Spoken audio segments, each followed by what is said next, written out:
Hey y'all, welcome back to another episode of Boss Up and Glow Up with Lexi Sample. And in this podcast, we're always talking about mental health, relationships, friendships, and just how to become the best version of yourself that you possibly can be because it's rough out here. Sometimes we just need somebody to go to listen to just figure it out because this is all of our first time living life, okay? And we just don't know what the fuck we're doing. So, hopefully, I can help you a little bit, give you a little bit of insight, and we could glow the fuck up together. Okay? So, since it's almost Valentine's Day, I thought this episode would be a little fitting. We're going to be talking about relationships, and not everyone you have chemistry with means you're compatible with that person because a lot of times we get them confused, okay? So, this is something that will save you years of confusion, emotional spirals, and situationships that should have ended way earlier than they did. Because, listen closely, you can have chemistry with someone and still not be compatible. And if you ever said something like, it feels so intense, I've never felt this way before about literally anybody, but the connection is crazy. This episode is for you.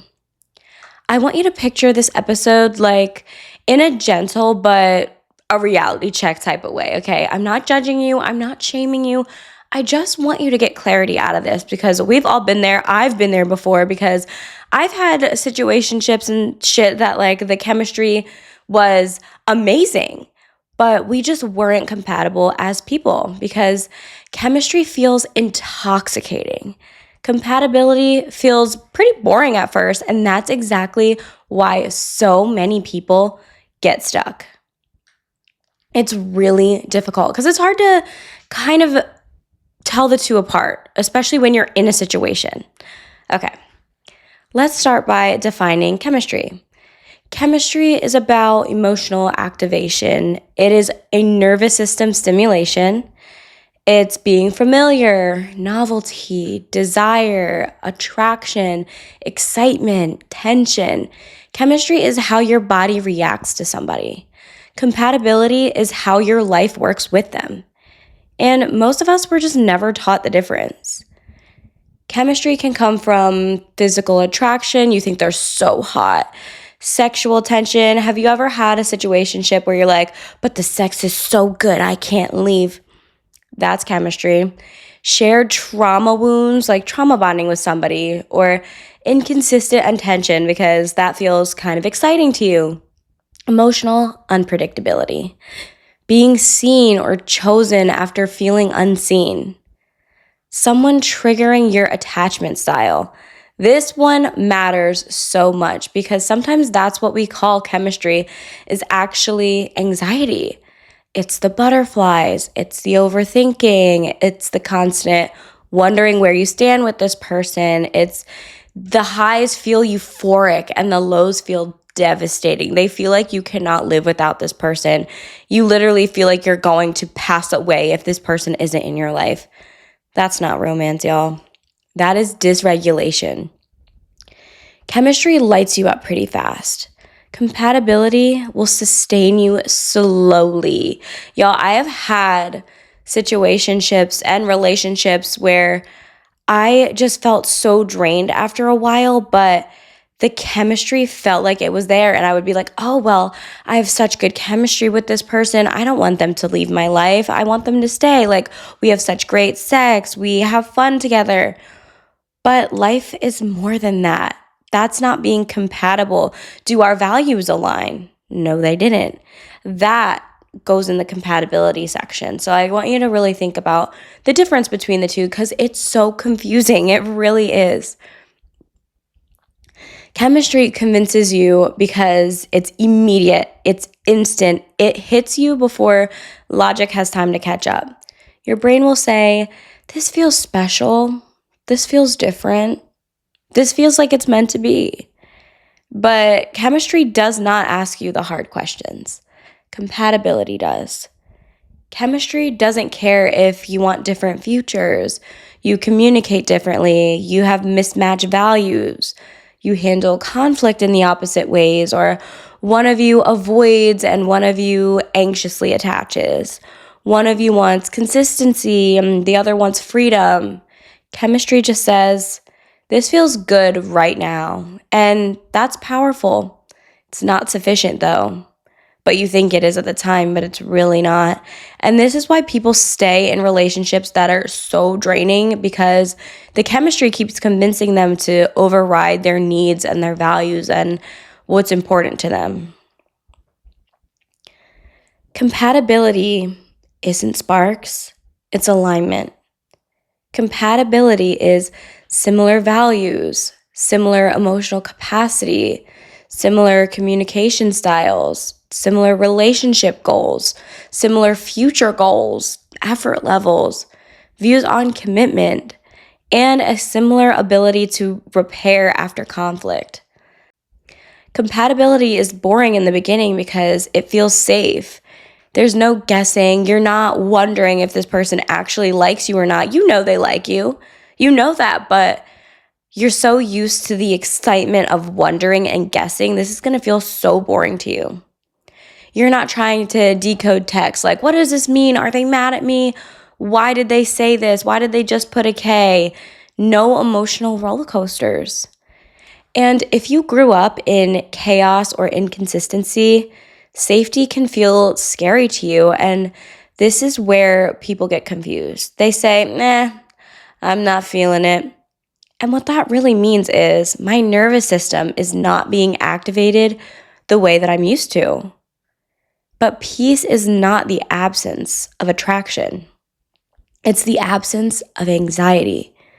Compatibility grows attraction over time. Chemistry burns fast and often burns out. And then at times you feel like you're in way too deep, you can't leave. But that's just because the chemistry is making you feel stuck with this person. You're really not stuck with this person. I know it feels like the end of the world, but it's literally not. All right, y'all, I'm going to call you out right here. You probably have chemistry, but not compatibility if maybe you keep having the same argument and different thoughts every time. You feel close in moments, but feel disconnected overall. You feel more anxious with this person than secure.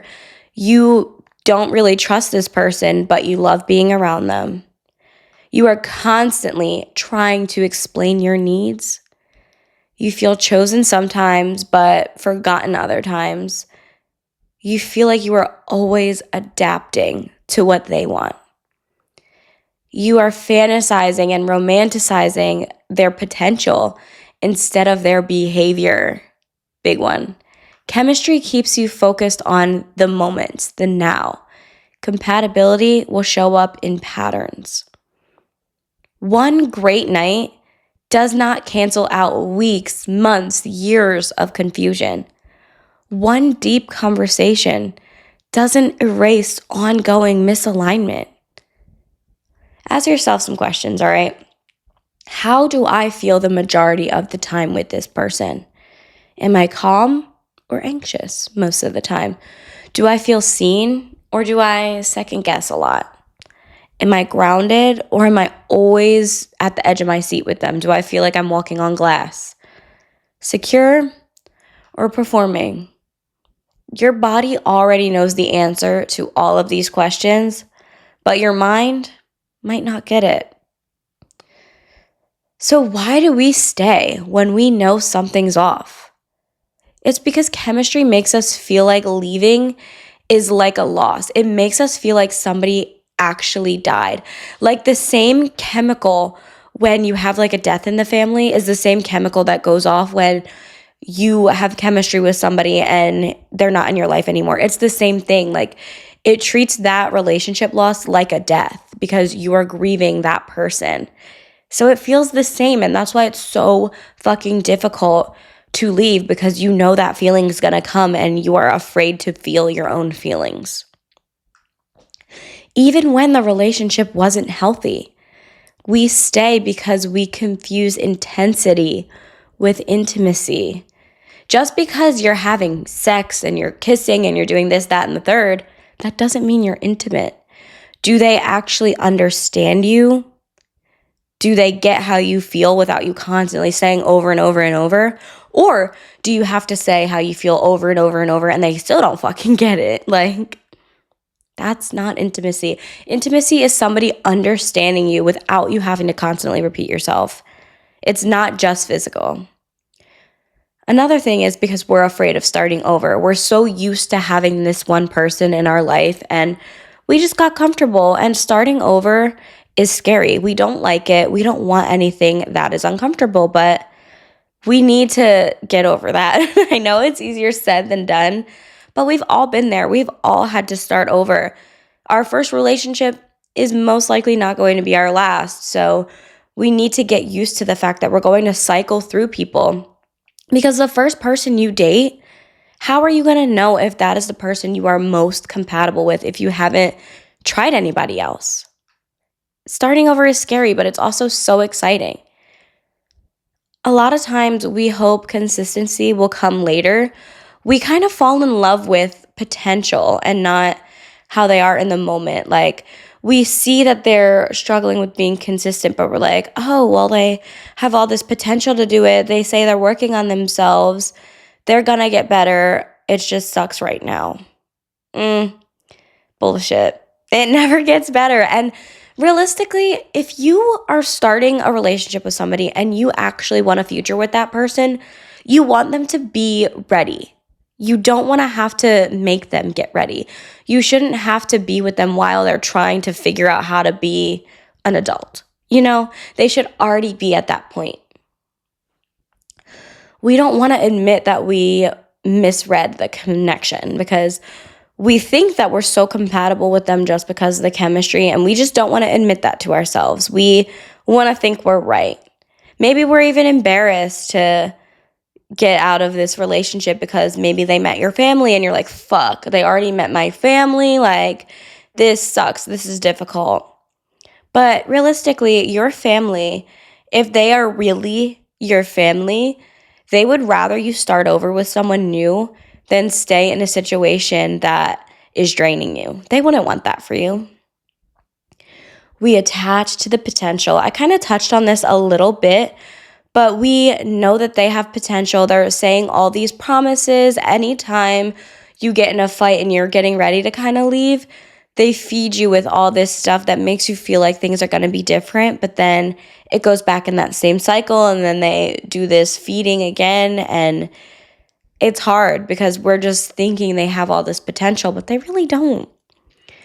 We're afraid calm will feel empty. But listen, letting go of chemistry that lacks compatibility is not settling for less. It's choosing better. You're not boring for wanting a stable partner and a stable relationship.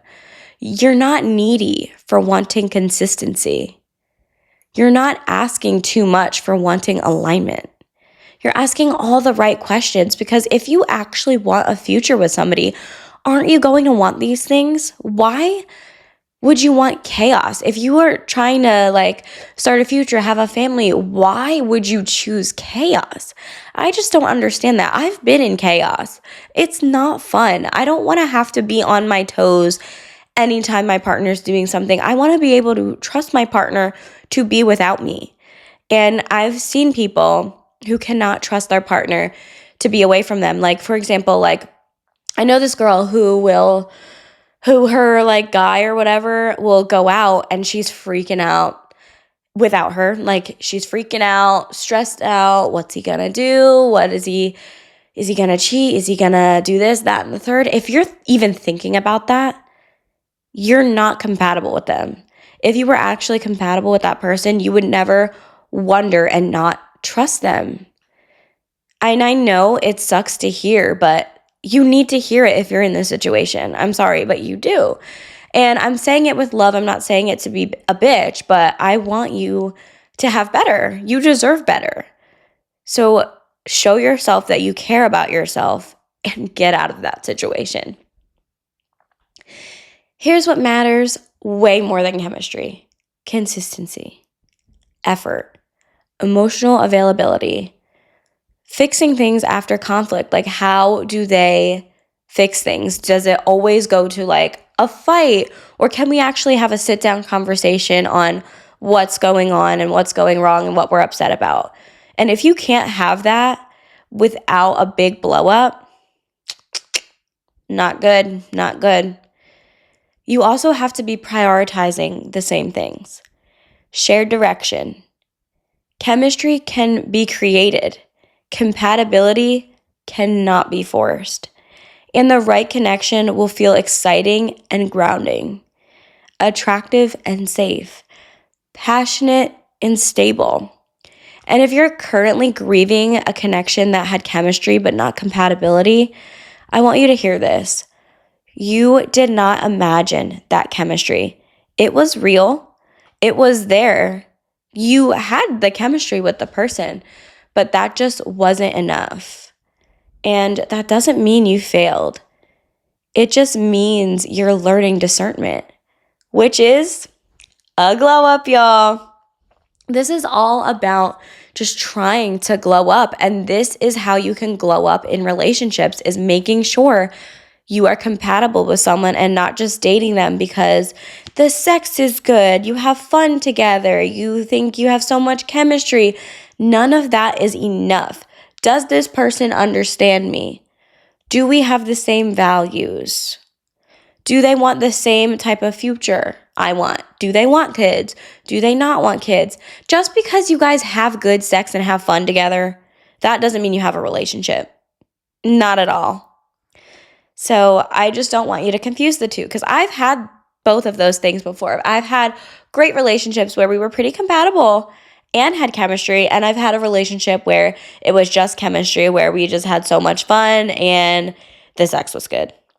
Was that enough? Absolutely the fuck not. I am an adult. I want more and I deserve more. I love myself.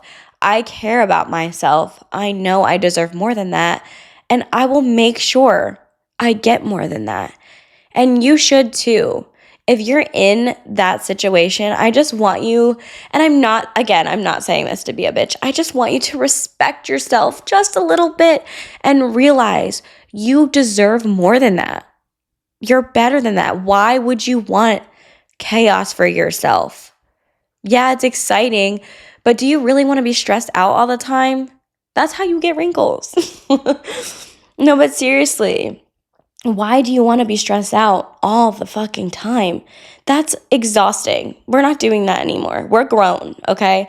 We deserve grown relationships. All right, y'all.